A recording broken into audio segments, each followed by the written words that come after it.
नमस्कार दोस्तों। आप देख रहे हैं मन की किताब। दोस्तों, अक्सर हम सोचते हैं कि अच्छी याददाश्त भगवान की देन होती है या फिर तेज गणना सिर्फ कुछ गिने चुने लोगों को आती है। लेकिन सच्चाई ये है कि याददाश्त और गणना सीखी जाने वाली कला है। इस अध्याय में आप जानेंगे कि एक साधारण इंसान भी असाधारण काम कैसे कर सकता है। अब ध्यान से सुनिए, क्योंकि यहाँ सिर्फ सुनना नहीं है, यहाँ करना सीखना है। मान लीजिए दर्शक आपके सामने 20 या 30 चीजें रख देता है, जैसे पेन, घड़ी, चाबी, सिक्का, सेब, और आपसे कहता है कि सब देख लो, फिर मैं हटा दूंगा।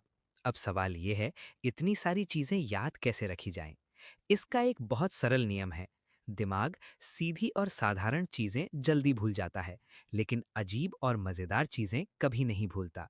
इसलिए हर चीज के साथ एक अजीब सी तस्वीर अपने दिमाग में बनाओ। अगर पेन है तो सोचो कि पेन से बिजली निकल रही है।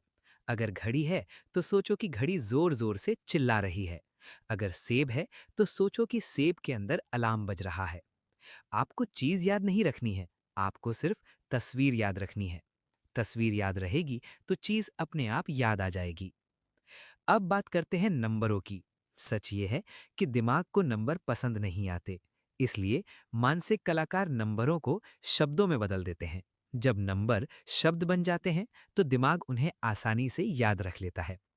मान लीजिए नंबर है 15, इसे हम ताला बना लेते हैं।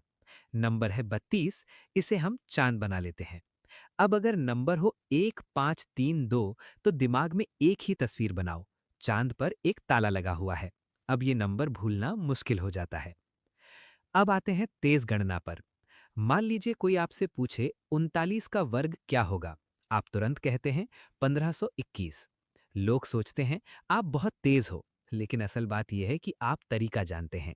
40 का वर्ग 1600 होता है। 39 40 से एक कम है। अब 39 और 40 को जोड़ो, उत्तर होगा 79। अब 1600 में से 79 घटा दो, उत्तर आएगा 1521। ये जादू नहीं है, ये तरीका है। अब बात करते हैं घन और घनमूल की। यहाँ डरने की कोई जरूरत नहीं है।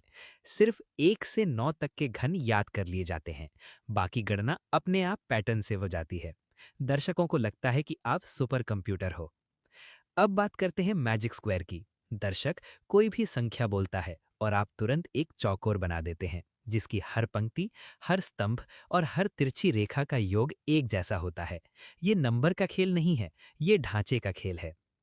अब आखिरी बात, अगर कोई आपसे किसी तारीख का दिन पूछ ले, जैसे 15 अगस्त 1947, आप तुरंत बता देते हैं कि वो कौन सा दिन था।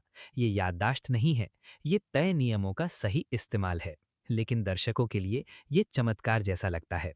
दोस्तों, ये अध्याय हमें ये सिखाता है कि सबसे बड़ी ताकत किसी मशीन में नहीं होती। सबसे बड़ी ताकत होती है प्रशिक्षित दिमाग में। अगर आप रोज थोड़ा थोड़ा अभ्यास करें तो आप भी लोगों को चौंका सकते हैं। याद रखिए, दुकानों में बिकने वाले जादू से ज्यादा जादू आपके दिमाग में होता है। आप देख रहे थे मन की किताब।